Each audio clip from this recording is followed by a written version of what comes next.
Welcome back to the Social Chase. I'm so excited that we're here back at Skye Cable 13. Ever since the pandemic happened, we're here to spread awareness about autism and special needs and the special abilities. And I'm back here with my son, Chase Taylor. He's going to be the co-host for today. And our crew member is Jaden. I'm so happy Jaden's back to help us out. We have a short staff, so we're going to do the best we can, and I'm just so excited to be here. So Chase, can you please introduce our new guest? Okay. Dave Kearon is the Director of Adult Services at Autism Speaks. His work focuses on national initiatives promoting solutions for the needs of autistic people and their families across the spectrum. In recent years, Dave helped to develop an autism-led corporate employment, consultancy, and online job search tool for autistic job seekers, and a small business accelerator. Current programs include the Workspace Inclusion Now Employment Training Initiative, the Digital Developmental Pathways for the Transition to Adulthood, and a larger employment collaboration with other nonprofits for people with intellectual and developmental disabilities called Delivering Jobs. Welcome, Dave. Hi, Helen. Hi, Chase. Thank you so much for having me. Thanks for being with us, Dave. So, Dave, tell us about the world, what the world looks like right now for autistic job seekers. Yeah, as we all know, it's kind of a crazy time for businesses who are all struggling to find talent, right? So everyone has help wanted signs up in the windows. The labor landscape has really changed. I think more power is in the hands of workers, and businesses are desperate to find talent in new places. So the equation has really changed quickly. What I want to be careful about, though, is that we don't say autistic people should take those crummy jobs that pay poorly. That's not what we're saying. But businesses are recognizing they need to widen their scope and to approach new communities.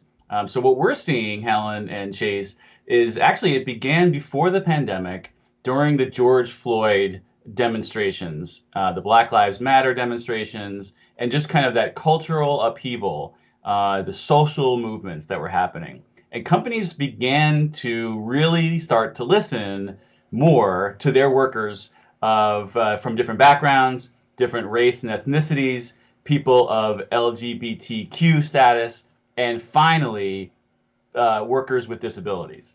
And we're seeing that being driven by the workers at these companies saying, hey, if you really want to reflect our community, if you really want to build a workforce that is more innovative and that has different life experiences, you need to include people with disabilities like autism. So that was already starting to happen. Then the pandemic hit, and now we see this real labor shortage, and businesses are getting increasingly desperate. So businesses are looking for autistic workers. They're looking for workers of color. They're looking for women in non-traditional roles. It's a really interesting time, and the iron is hot to strike to approach businesses to say, hey, I think I have part of a solution to your problem, but you need to do it right. You need to train your workforce and train your managers. You need to invest in building this workforce. So that's the challenge we have in front of us. I think the good news is that we have this really important opportunity because of the dynamics that have been thrust upon us by the pandemic. So, long answer short, the outcomes still are not great for autistic people. We're seeing really high unemployment and underemployment rates still. Kind of global estimates are, range from 50% all the way up to 85%. However, we're hopeful that that will change because of these interesting dynamics at play. I put a post up on LinkedIn today and said, what about the people who are on a spectrum with special needs who are looking for jobs, who just need some special accommodations? And I think this is a time now to give individuals that opportunity, and it's just that we just don't know how to do it. So tell us more about the why should businesses hire people who are autistic or have their other differences? Why should they give these individuals opportunities that they deserve, in my opinion? But Yeah, absolutely. I think it's important that when we talk to businesses, we use their language. And this is something that I'm trying to learn because so many of, for myself and my colleagues, we don't come from the for-profit world. Most of us are nonprofit, careerists, or we come from education, or social services. So, when we talk to businesses, this can't be about charity. It can't be about lowering that unemployment rate. Some of them care, but really what their top priority is their own bottom line. We have to talk to them about what's important to them. What's keeping them employed is uh, becoming more efficient, becoming more innovative, raising their profits. So we have to demonstrate that hiring autistic people is going to be good for your business. That's the great thing about initiatives that have been launched and are getting a lot of the press, probably a disproportionate amount of press, are those initiatives in technology. So, got great big companies like Microsoft, SAP, JP Morgan Chase, Dell, even Ford. Most of them are focused just in a very narrow talent pool where they're trying to find college graduates to work in cybersecurity, programming, software testing. We're concerned about that pigeonholing of autistic people into those narrow career fields. I think we can broaden that out. We can take the lessons from those initiatives and bring them to other more accessible industries. Thank you so much, Dave. So, one of the things that Chase encountered when he was applying for a job that he was working for a few years with a stipend pay is that his mentor had encouraged him to apply for the job because he knew how to do the job. Mm-hmm. And one of the challenges that we had was that he has a high IQ, so he passed the math, but he didn't pass the social portion of the test. Right. And that's a challenge. And he's not. I know other individuals, same thing. They didn't pass the social test, such as, oh, if work ends at 3 and your boss wants you to stay later, what are you going to do? Well, my work ends at 3. I'm going to leave. Well, they failed, and they didn't get the job. And that's why I think corporations need to understand that some of these social questions are not going to be easily answered by someone who's on the spectrum. Now, when that person on the spectrum is working a job and they're told, just so you know, if I ask you to work after 3 o'clock, you're going to have to do that sometimes, they'll pass that. But as a test, they can't get in the front door because of the fact that they didn't answer that silly question on the test. And I'm a parent, I'm going to say it's a silly question because it's holding the individual from passing and getting a job. Now, Right. not only Chase and the other individual I knew, they both did the job. I mean, he eventually did get the job. He went back and did the test again because they really wanted him. But think of all the others that didn't know the opportunity to take a retest. All the individuals that could work but weren't given a chance, knowing that they could do a job just because of a piece of paper. So that's, Right. to me, is some of the challenges of our parents. Some of the parents, like we have parents who have nonverbal children. They could do the job, they may not be able to communicate, and they have repetitive behaviors, which would be excellent for a lot of jobs. But Yes. they're not considered because they can't communicate. So those are some things we have to change the mindset of these corporations and these businesses and see the full potential because our kids don't want to be on Social Security. It's no pay for them. So, Right. and then some individuals have to be, and that's needed. There's no doubt about that. Everyone can't work. I totally get that. But we're talking about the individuals who can. And Yep. I know a lot of people who in my group, they want to work, they just don't know how to get a job. So it's a struggle for them. I agree. If I could touch on that, it's such a great point you made about the interview and the unintentional barriers that are put up. I mean, I really believe that most of these companies want to find good people like Chase, right? They don't want to keep him out. It's unintentional when I think a lot of those kinds of social soft skill questions, they're put in there for a reason to weed out people maybe with, criminal intent or kind of like these ethical questions. They're not meant to be a test of social skills that are inherently challenged by someone's autism, right? This is a hallmark of the disability. This is why autism is considered a disability, right? These challenges with social skills and communication skills. So why in the world would we continue to assess candidates by using the traditional interview and these kind of soft skill social questions? We are setting up autistic people anyway to fail if we're going to use those kinds of assessments.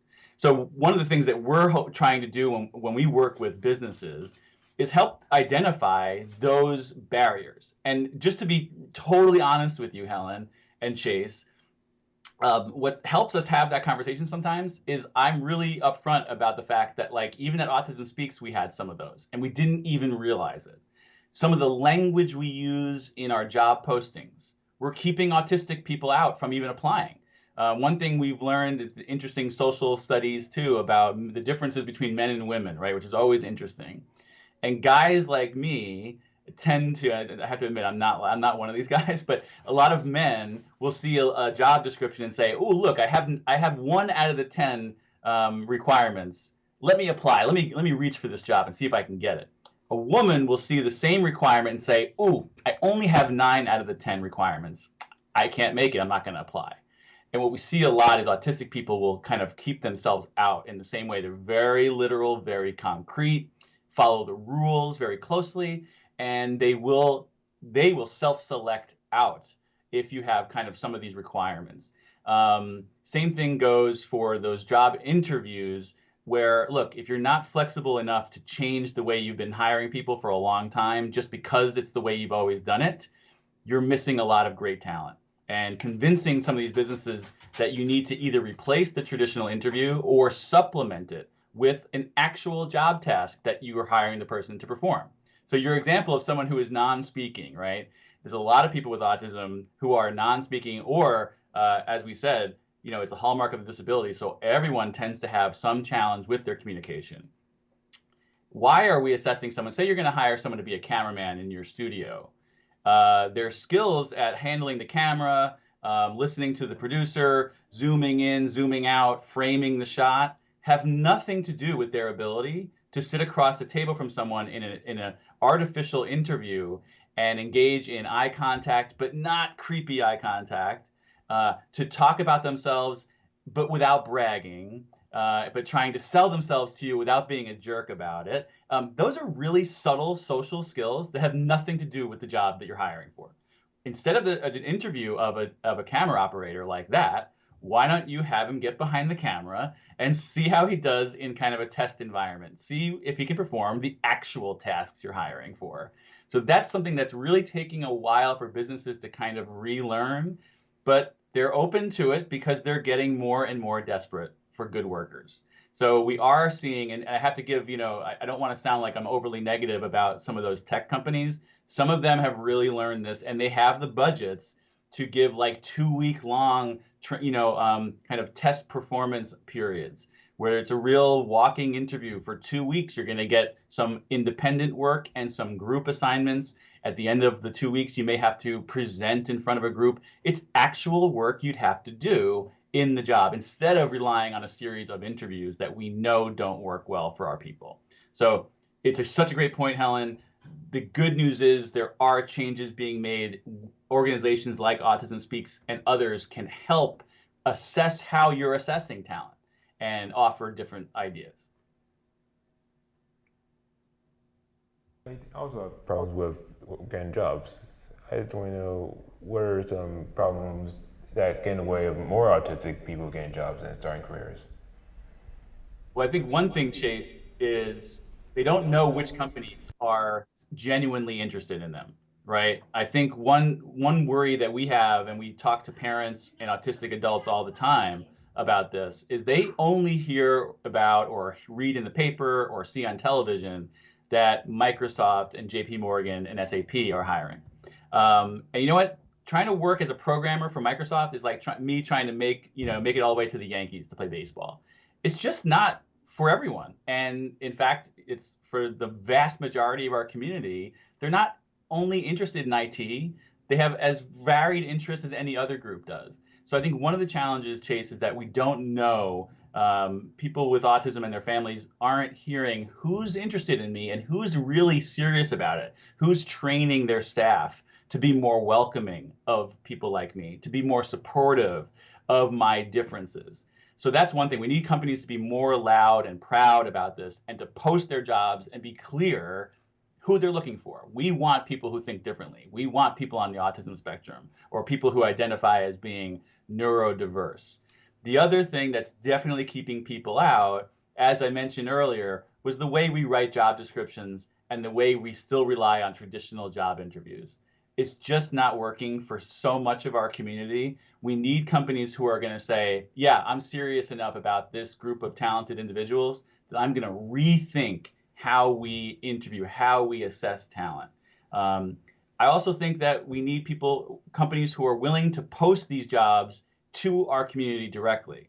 A lot of people say to us, like when I go to LinkedIn or when I go to Indeed.com or Monster.com, it's just overwhelming. I'm just swimming in the millions of job postings that just keep getting bigger and bigger. Now there's more and more job postings now.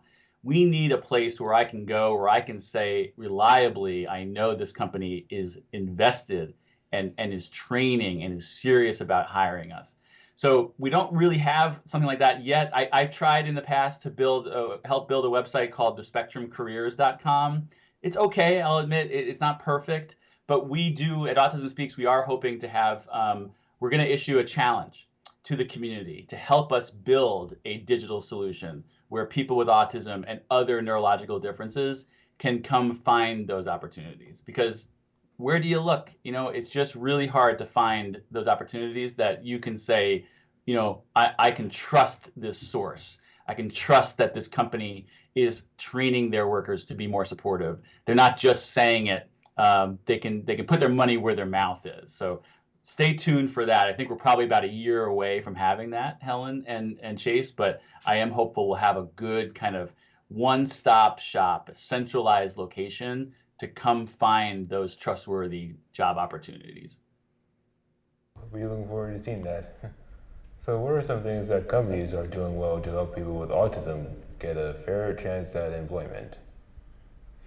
Well, I think the companies that are doing it well are the ones that are training their staff. So what we've seen that's really important, it's not just about training your interviewers and your managers and supervisors. That's super important, but it's not the only thing you can do. What we've seen work really well, the best companies that are doing this are training all of their workforce. So a coworker training is really important. So that's what we've seen. Like, look, you can have a boss or a company owner or a CEO that tells you from the top down, we're doing this and there's nothing you can do about it. This is a new initiative, so get used to it, right? That only goes so far. It's important. You need that. You need someone who's going to say, like, I control the budget and we're going to really commit to hiring people with autism. But you also need that grassroots support. So what we're seeing a lot of is companies that have, if they're big enough, they have these what they call business resource groups or employee resource groups, ERGs or BRGs. And companies that are big enough have groups of people with disabilities. Sometimes if they're really big, they have groups of people with autism. Or if it's not that big of a company, you might have a group of allies. So you have parents, siblings, just allies of people with disabilities. And that group pushes up and says, yeah, this is important to me. I want to help make this successful. I want to be part of this. I want to be a champion. I want to be a mentor to someone with autism who's hired. And I'll be a mentor to their manager too. If there's a question they're afraid to ask, I can be that go-to person. So we're seeing that. That's a kind of a common ingredient in kind of a recipe for success for these kinds of initiatives. Training all the coworkers is another one. Being more creative about how you interview or assess talent and then onboard people is another one. Outreach to the high schools, I think, is really important. Go to the high school transition programs, go to the community colleges and trade schools and technical colleges, as well as your traditional four-year universities.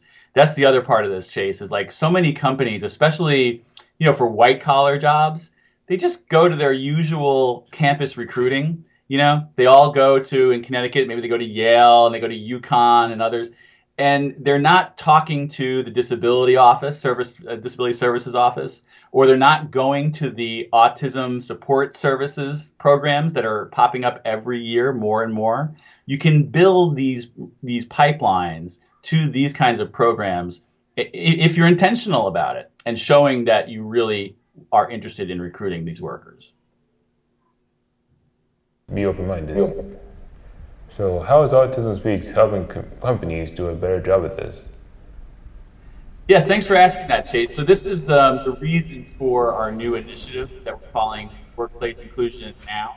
And when this came about during the pandemic, right? Before the pandemic, we were a funder of a lot of initiatives. We were helping to pay for consultants to go into companies. The equation has completely flipped. We don't have to convince companies anymore that this is in their best interest. Instead, they're coming to us and they're asking for training. So we've developed, instead of in-person training during the pandemic, we had to create digital trainings. So a lot of video-based, self-paced digital courses that go to HR managers and supervisors. There's a training for coworkers, as I mentioned how important that is. You need all the coworkers to learn about autism and learn about neurological differences and how you support someone who's different from you. We have maybe the most important training, Chase and Helen, that I should have mentioned right off the bat, is training for autistic workers. And what I want to say too, that's something I'm really proud of, and something we haven't always gotten right at Autism Speaks, and I've been here a long time, so I'm part of this problem, is this is all being led by my autistic colleagues. My boss is autistic. Several of my colleagues on my team are on the spectrum, and they're the ones who have built these courses. The course for autistics it's called Navigating Your Differences in the Workplace. It's all about better understanding your own autism, how it impacts you at work, and if you're not getting the supports you need to do your best job, what can you suggest? How can you communicate that to your boss or to HR?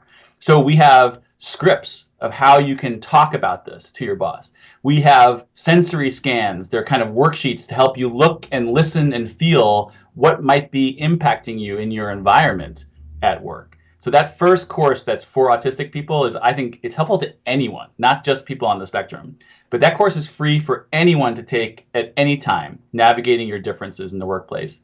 The ones for businesses, we're charging businesses for that. This is the first time that we're doing that kind of thing at Autism Speaks, but it's really a reflection of the value that it brings and autistic workers are going to bring to your company. We don't charge a whole lot, but it helps us then to continue to build these courses, translate them into Spanish, into other languages as well. And the last group, Chase, that we are training, so we have autistic job seekers, we have businesses and different parts of the business, and then we have courses for job coaches, state vocational rehabilitation counselors, and also those post-secondary education programs. So if you have a program in a community college, for instance, in Connecticut, we're piloting a program right now, thanks to a donation or a grant from Stanley Black & Decker. Stanley Black & Decker has been recruiting workers from local community colleges in Connecticut and across the country for generations. But they don't typically get workers with disabilities like autism. So we're working with those community colleges to say, if we can help you become more accessible and more autism friendly, and then give scholarship money to autistic students, let's see if we can't build a pipeline to get more autistic people working at companies like Stanley Black & Decker. That's fantastic, Dave, because Stanley Black & Decker is in Connecticut, and we are in Connecticut, so we'll talk more about that. That's a great pipeline for a lot of our individuals on the spectrum. I think in some of our situations, we are in Connecticut, transportation is a challenge. Mm-hmm. So we don't have the transportation that we can always have from different cities, so that's something else we could take a look at for transportation to the job and from the job. But there might be a lot of business leaders and managers watching our show. So what would you like them to know about hiring autistic workers? Yeah, I think the first thing that I usually like to tell people is it's not as hard as you think it is. It's not as different. I know we've talked a lot about how important the training is, and it is important. and how welcoming these different thinkers can be delicate, can be challenging at times, and need help. But what you should know is it's not going to be expensive, and it's not going to be impossible. Lots of companies are doing it. I think the other important lesson to know is it's not just working at big, massive global corporations like the ones we've mentioned, J.P. Morgan Chase and Microsoft, SAP. It's also working really well at small businesses. So I think a lot of people know the example of the Rising Tide Car Wash in Florida. They just opened their third location. They only hire people with autism. There's also small businesses that do technical support and some of that software testing work or marketing support, digital kind of marketing support, inputting data, cleaning data. We've hired groups that do this that only hire people with autism, and they're beating their competitors, right? So even the small businesses are showing it's a competitive edge for them as well. And a lot of times those smaller mom and pop shops, if you're an owner operator of your own small business, you can change your policy tomorrow. You can change the way you interview tomorrow and start doing it differently. It's a much bigger job to kind of steer a huge ship like at a corporation, a global corporation. So we're seeing this work at every size business. It can be done. You don't need a huge budget. And in fact, something I'm also proud of is we're asking some of our bigger corporate partners to help offset the cost so that, look, if you're a small business and you don't have an HR person, like you're the HR person, right? You can take it for free. We have scholarships that are coming from the bigger businesses so that small mom and pop shops don't get shut out. So look, it's doable. It will help your business no matter what industry you're in and no matter what size you are. We can help you, and autistic people can help you too. Interesting information. I, for one, actually worked at a bakery on a virtual job at data entry, which I'm currently doing at home. So that's another thing I like, Chase, that a lot of those jobs you can do from home now. We've all demonstrated it. Right here I am. I'm in my little office in my house. There's a lot that we all can do from home that maybe in the past business owners didn't think could be done remotely. So that's a great example. I'm glad to hear you're doing that for a bakery. Yes. What careers or jobs or industries seem to be a good fit for people with autism? Thanks for repeating it. Sorry, I couldn't hear it the first time. So this is where I want to make the case that we don't want to pigeonhole people with autism into particular roles, right? That's been a worry of ours, that so much disproportionate attention, again, has gone to the technology sector, IT, cybersecurity. Look, I think there's this misnomer that once you find out someone's on the autism spectrum, that they don't want to work with people, or that they want to spend all day on a computer entering data or looking for programming errors. It's just not true. There is as wide a set of interests and skills in the autistic community as there is in any other community. We wouldn't assume these things about the Black community or the Hispanic community or about women, right? So let's not make these assumptions about the autistic community either. However, I will say we think there are lessons learned. Like there are reasons why the software testing has really worked really well. And that is not about being kind of socially isolated. It's about precision. It's about attention to detail.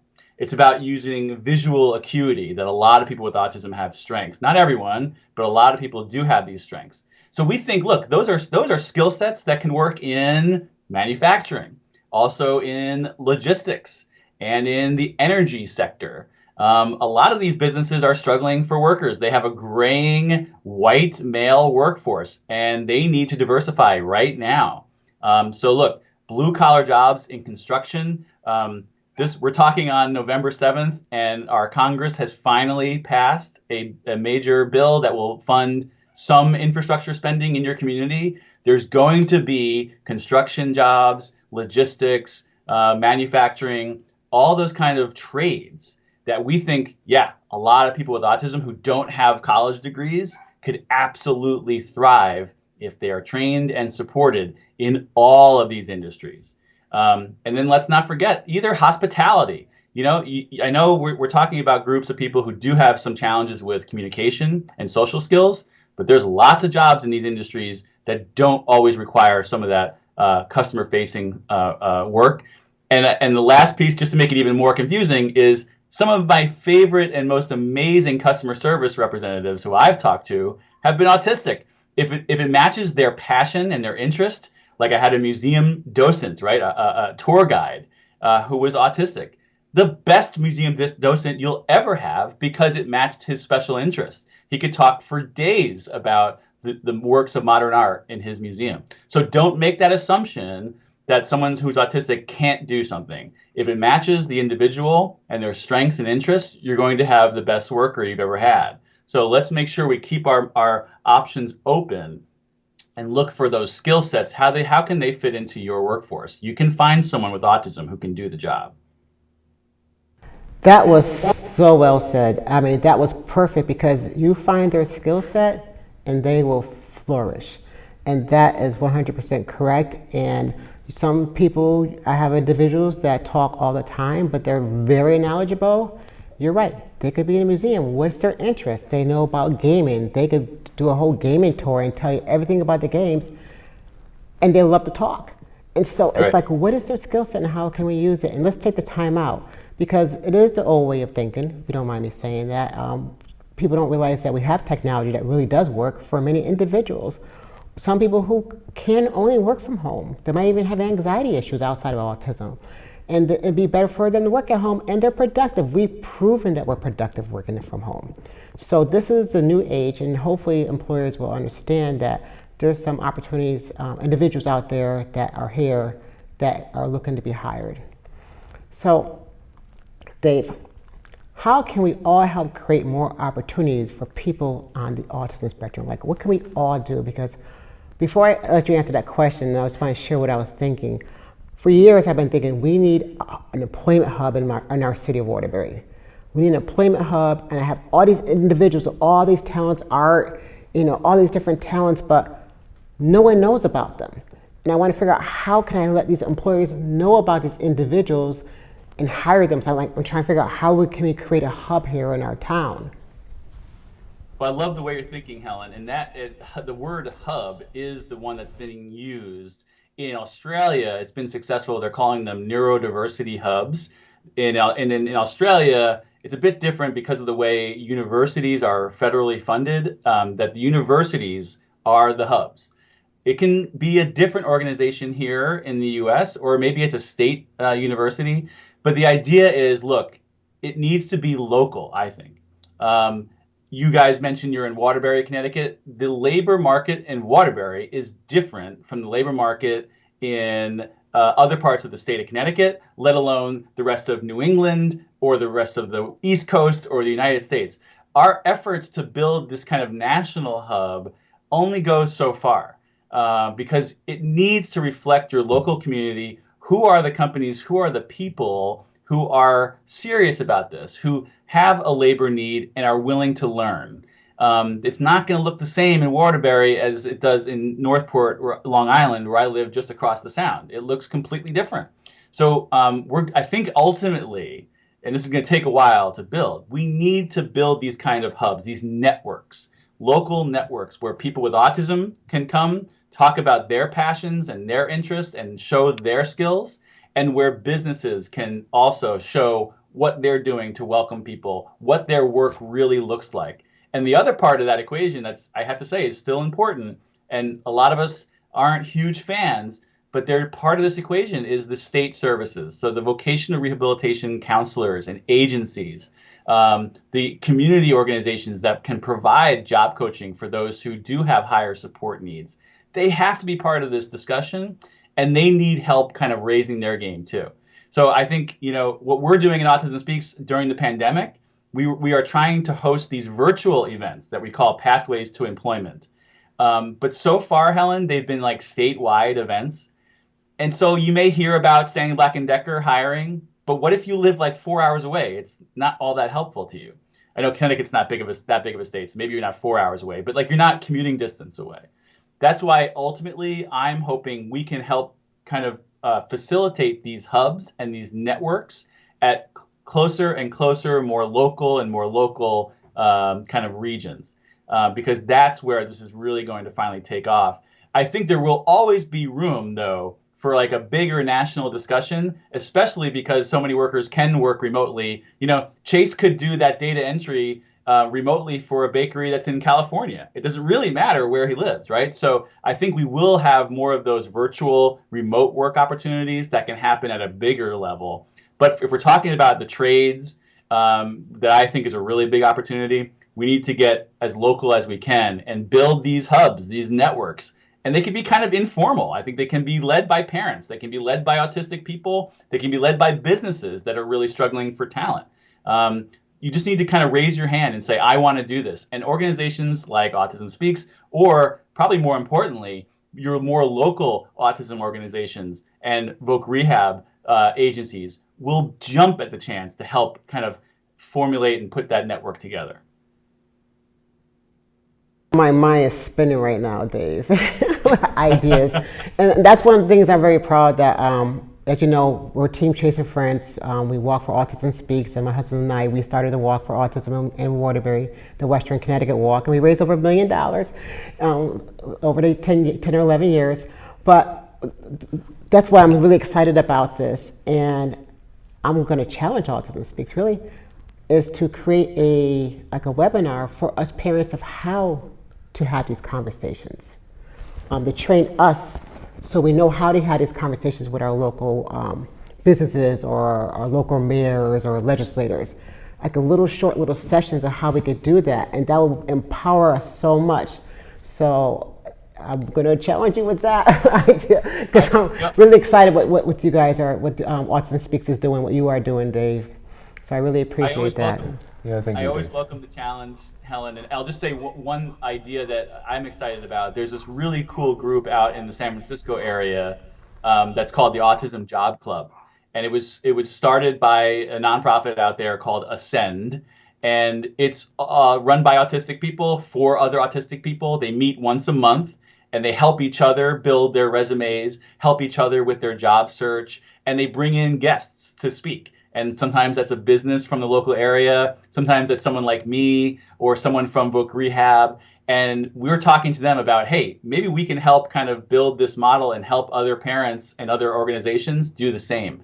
And we can have kind of networks of these job clubs. So it's something we're talking about. I welcome your ideas as always, and we can do what we can to help facilitate and help teach parents how it's been done before. We don't have to all recreate the wheel. Thanks, Dave. That's what I agree with. Let's not recreate the wheel. There's so much out there. Let's come together as a family and share the knowledge so we can all make a difference in this world. That's my passion. So, Chase, anything more to say to Dave? I just want to say thank you for joining us today. Thank you for asking me to be here. Yeah, I'm so excited. Thank you for spending your Sunday with us. And so thank you, everybody, for joining the Social Chase Show, our first show back at Skye Cable 13. We're so happy, and this was very informative, and I hope you find it informative. And you can always contact Autism Speaks at autismspeaks.org. You can look up Dave's name. I'll have some information at the end of the show. So thank you, everybody. Thank you, Dave, so much. I really do appreciate it. Even though it's virtually. It's really nice to see you. Yeah, very informative. Thank you.